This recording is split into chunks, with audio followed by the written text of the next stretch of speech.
on trouve que tu es démodé. Mieux vaut être démodé sur cette terre et être en mode à la Nouvelle Jérusalem que d'être en mode sur cette terre et être dans la géhenne.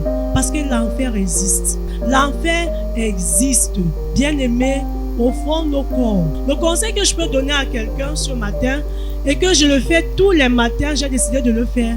Chaque matin, avant de mettre mon pied au sol, même pour prier, je prends ma Bible au chevet de mon lit. J'ouvre toujours ce verset, Romains 12, 1 à 2, et je déclare, Seigneur, mon corps t'appartient.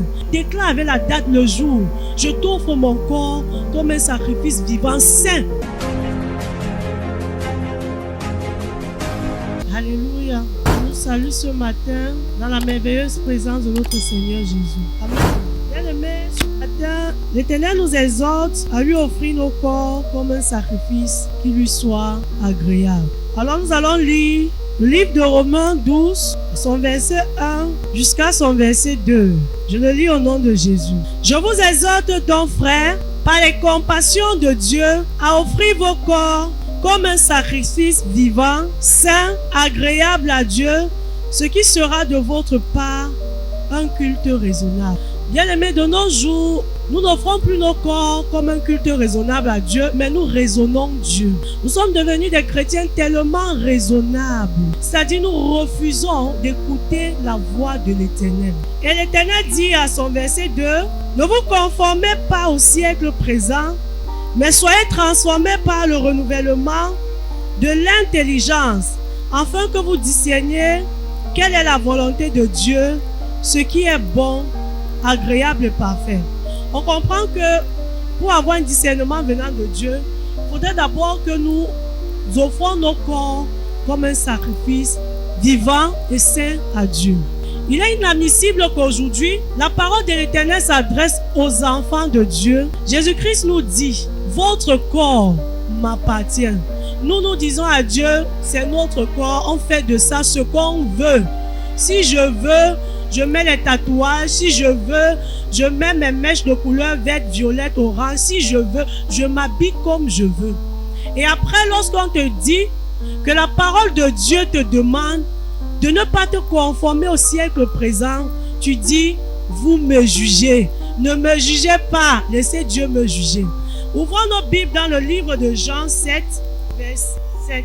Jésus-Christ dit, le monde ne peut vous haïr. Ici, c'est Jésus qui parle. Jésus s'adresse à ses frères parce que ses frères voulaient inviter Jésus à aller à la Pâque, mais Jésus disait qu'il ne pouvait pas encore aller parce que ce n'était pas encore son temps. Il ne pouvait pas aller à la célébration de cette fête.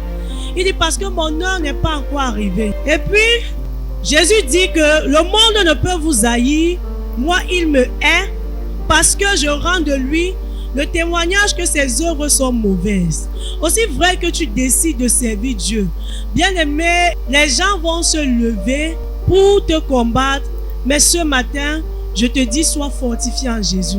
Ce matin, je t'encourage à t'offrir comme un sacrifice vivant. Offrons nos corps. Ton corps ne t'appartient pas. Le Seigneur, il t'a juste prêté ce corps afin que ce corps lui soit comme un culte raisonnable. Il a dit dans le livre de Jean 12 à partir du verset 47, il dit, si quelqu'un entend mes paroles et ne les garde point, ce n'est pas moi qui le juge. Car je suis venu non pour juger le monde, mais pour sauver le monde. Dans son verset 48, il dit, celui qui me rejette et qui ne reçoit pas mes paroles à son juge. La parole que j'ai annoncée, c'est elle qui le jugera au dernier jour. En effet, ce n'est même pas le Seigneur Jésus qui va nous juger, mais c'est la parole de Dieu qui nous jugera. Lorsqu'il va dire, qu'est-ce que je t'ai dit? Dans le livre, il dit, ouvre. Tu vas voir, il va faire sortir ta vie. Et puis, il va regarder le livre de Romains 12 à son verset 1. Qu'as-tu fait de ton corps? As-tu offert ton corps? Ou alors as-tu fait de ton corps ce que tu veux? Bien-aimés, faisons très attention. Je nous encourage ce matin à ne pas nous conformer. De nos jours, quand tu essayes de t'habiller, comme le dit le livre de 1 Corinthiens 2, à son verset 9, on trouve que tu es démodé. Mieux vaut être démodé sur cette terre et être en mode à la Nouvelle Jérusalem que d'être en mode sur cette terre et être dans la géhenne. Parce que l'enfer existe. L'enfer existe.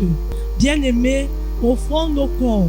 Le conseil que je peux donner à quelqu'un ce matin, et que je le fais tous les matins, j'ai décidé de le faire. Chaque matin, avant de mettre mon pied au sol, même pour prier, je prends ma Bible au chevet de mon lit. J'ouvre toujours ce verset, Romains 12, 1 à 2, et je déclare, Seigneur, mon corps t'appartient. Seigneur, ce matin, ce 27 avril, tu déclares avec la date, le jour, je t'offre mon corps comme un sacrifice vivant, saint, agréable. Seigneur, je veux que mon corps soit un culte raisonnable.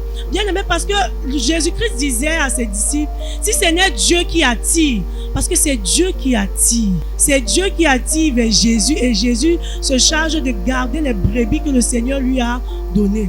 Jésus avait dit à Dieu, Seigneur, je n'ai point égaré tes brebis. Si ce n'est le fils de la perdition, il s'agissait ici de Judas Iscariote. Nous faisons partie de la prunelle des yeux de l'Éternel. Nous sommes tellement sacrés aux yeux de l'Éternel. L'Éternel nous aime tellement. Bien-aimés, sachons prendre soin de ce que l'Éternel nous a donné. Sachons prendre soin. Ne nous conformons plus à ce siècle. Je le dirai toujours. Si l'ennemi ne parvient pas à t'atteindre spirituellement, physiquement, il va s'en charger. Satan est très rusé. Satan connaît le degré de relation de chaque chrétien avec son Dieu. Si tu ne pèses pas, il va te prendre. Plusieurs personnes s'interrogent, mais pourquoi je suis tellement combattu? On combat ce qui est bien. Si ton étoile est éteinte, Satan n'a rien à foutre. Si Satan te combat, réjouis-toi. Parce que s'il te combat, ça veut dire qu'il voit en toi quelque chose de précieux. Mais laisse-moi te dire ceci. Tant que tu vas t'attacher à l'Éternel, aussi vrai que l'Éternel a dit, à celui qui m'honore, je vais l'honorer. L'Éternel se chargera de remporter la victoire à chaque fois que tu vas te tenir en prière. Ce n'est pas que tu dors. La dernière fois, nous avions vu que l'Éternel demande de prier. Nous avons vu la puissance de la prière accompagnée de la parole de Dieu. Bien-aimés, offrons nos corps à l'Éternel. Offrons nos corps à l'Éternel. Si tu m'écoutes ce matin, je t'exhorte d'offrir ton corps à l'Éternel. Je t'exhorte de ne pas te conformer à la mode. Je t'exhorte d'être démodé sur cette terre et d'être en mode dans la Nouvelle Jérusalem. Que le Seigneur nous bénisse et que le Seigneur nous donne de demeurer conforme à sa parole. Amen. Les programmes du ministère du Salut en continu sur nos plateformes Facebook et YouTube. N'oubliez surtout pas de liker et partager.